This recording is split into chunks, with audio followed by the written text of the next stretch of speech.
Hey everyone, this is Dan from MMORPGtips.com. I thought I'd do something a bit different today, so here we are with my top farms of March 2019. The point of this video is to explain a bit about my philosophy on gold farming and on WoW in general, because this isn't necessarily the farms that I make the most gold from, but rather farms that I think are fun or interesting.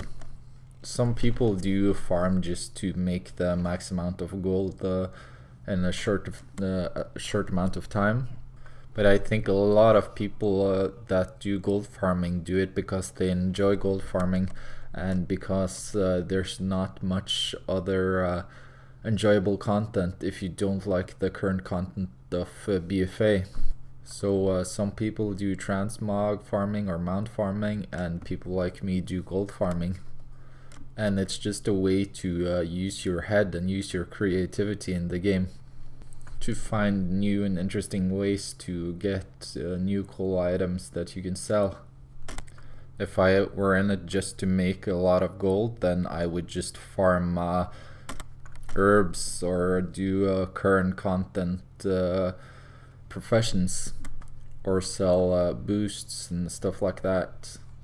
But I really do enjoy running all the old content. It's very nostalgic for me, and I feel it's a very creative way to play the game, because you have to find new places to farm all the time. You have to learn how to use all the add-ons and like TSM, and how to do cancel scans and all those kinds of things, so that you can actually sell your transmog. And also looking at the other gold farmers, what they're doing, and try to get inspired and find new places to farm from their videos. That's also something I really enjoy. So if you agree, if you enjoy gold farming, please sub, leave a comment or a like. It's all very much appreciated, and it helps me keep the site going. So let's move on to the list. This is number 5. I've already made a couple of videos about this lately, so if you want more information you can check out those videos.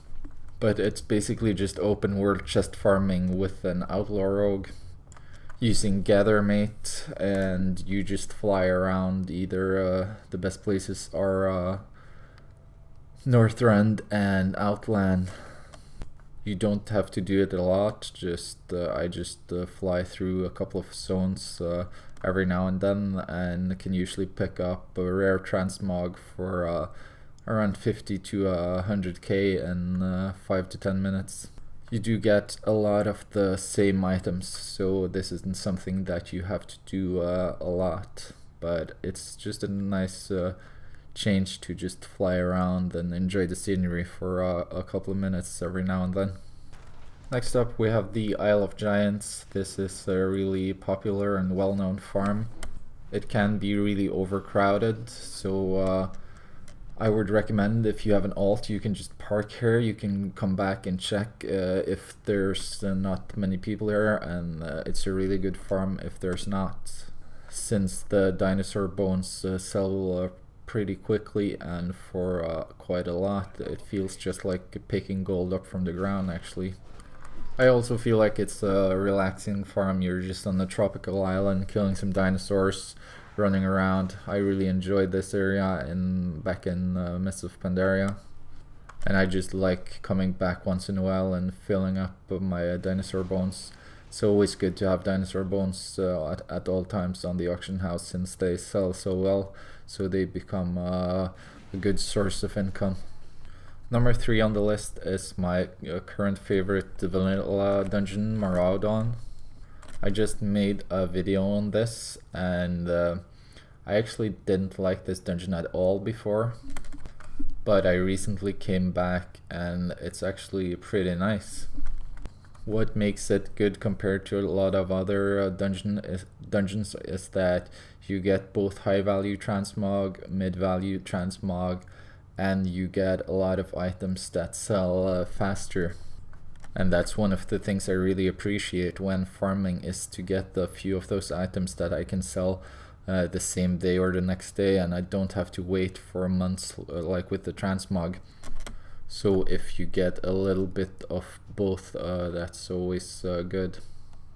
So on to number 2. This is a bit of a silly one, but it's super fast and easy, so because it's basically just keeping one character parked at one location and logging in once in a while. I only do this with Doomlord Kazak in Hellfire Peninsula up in the north at the Throne of Kil'jaeden, but you can also do it on Doomwalker. I'm actually not sure about the respawn time on this guy, but if you go to Wowhead and look at the comments and filter by the newest comments, you can see a couple of people are writing what they think about the respawn time. And people are reporting everything from 30 minutes to 6 hours. But log in, see if he's there. He's probably not gonna be, but sometimes his corpse is gonna be still lying around, which means he was recently killed. And if that's the case, I try to log on around 55 minutes later and trying to see if he spawns again after an hour, and if not, then waiting for another 55 minutes, logging in and staying for 5 minutes to see if he spawns. And that has actually worked a couple of times. Other times there has been other players here and I've ended up talking to them, and they've said when they killed him last and when they think he's gonna spawn. So if you can manage to get a kill, you can get some really valuable BOE epic transmog items worth hundreds of thousands. But this is just like rather stupid kind of farm, but one that I like. I like these kinds of farms that are a bit out of the ordinary. And now my favorite farm at the moment. I'm not saying this is the best farm ever, I'm just saying that I like it. I just enjoy farming raids, and this is one of the few raids that are viable to farm still. I also really like farming with the Potion of Treasure Finding to get extra little boxes that I can open, and this farm is really good for that. You basically just go to Firelands and you kill all the trash in less than 6 minutes, loot everything, don't kill any of the bosses because you're gonna get a lockout. When using the potion, you're gonna get a lot of volatile stuff for professions, for crafting, and they sell pretty quickly, so I talked about that earlier, that I like having items that I can sell quickly along with the transmog. There's nothing crazy that drops here, a couple of recipes that are good, some of the epics are nice, but most of them are crap, and then just a bunch of random transmog. Of course, transmog from this era isn't the most popular ones, but there's not as much competition on these as there is on the vanilla stuff. So it's nice to have some of it just to put on the auction house. I wouldn't spend every hour of the day farming here, but it's a place that's nice to hit up for maybe an hour or a couple of hours every week. But that's the list. I'm gonna try keep making these lists at least every month, and try to come up with new and kind of exciting places to farm. So check back. If you enjoyed the video, please sub, leave a comment or a like. It really helps me with running MMORPG tips. Check out our gold guide on the website if you need some guidance on how to make gold. But that is it for now. I will see you all in the next one. Bye.